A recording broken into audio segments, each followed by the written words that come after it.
Way After Party. We are absolutely thrilled to be here, to be together in the same continent, and to be talking about the little slump that happens after a very big emotional achievement. Yes.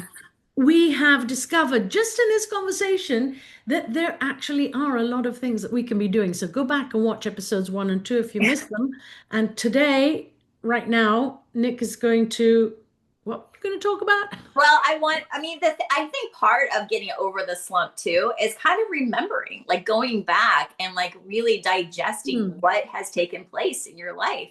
And what better place to do that than with our writer friends and with me here on this podcast? Because I didn't get to go with you to those elementary schools or, hear the talks that you had. And so Hmm. I kind of want you to go back and just kind of like take this moment, take these 5 minutes to really, relish in what you've accomplished. Cause I think that sometimes it just gets so glossed over. Like you're so focused on book two already. It's like, but what happened with book one? It I want was, to hear all the juicy bits. So thank you. please. Well, it was lovely. It was quite, I mean, I've been an educator for so many years. I'm very comfortable walking in schools.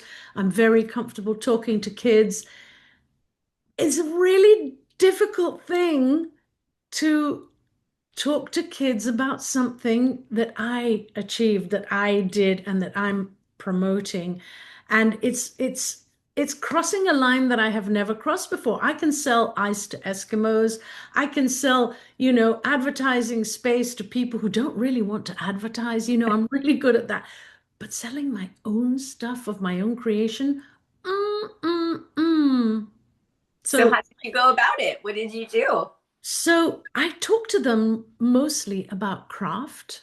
I Okay. talked to them, I asked them who wanted to be a writer, so I involved them from the get-go.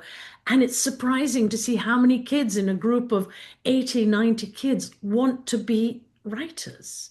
So Wow. then guess what? I talked about being dyslexic. Okay. And I talked about my struggles as a dyslexic woman, back in the previous century when, you know, there were no cars and no telephones.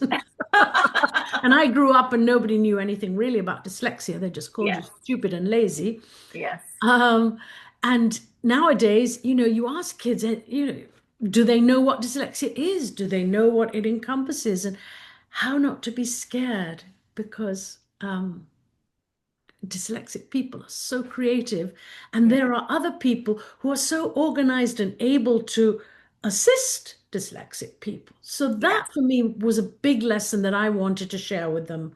And I said, don't wait till you're old like me.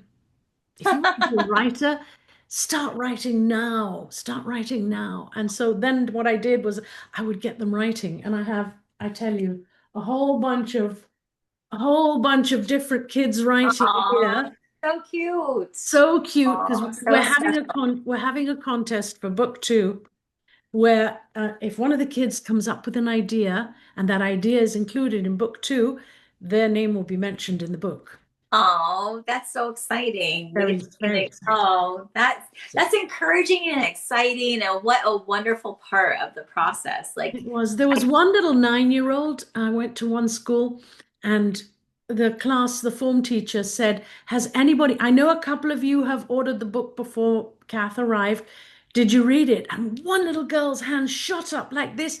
And he called her and said, well, what did you think of the book? She goes, it was awesome. And she's putting a little oh, face like that.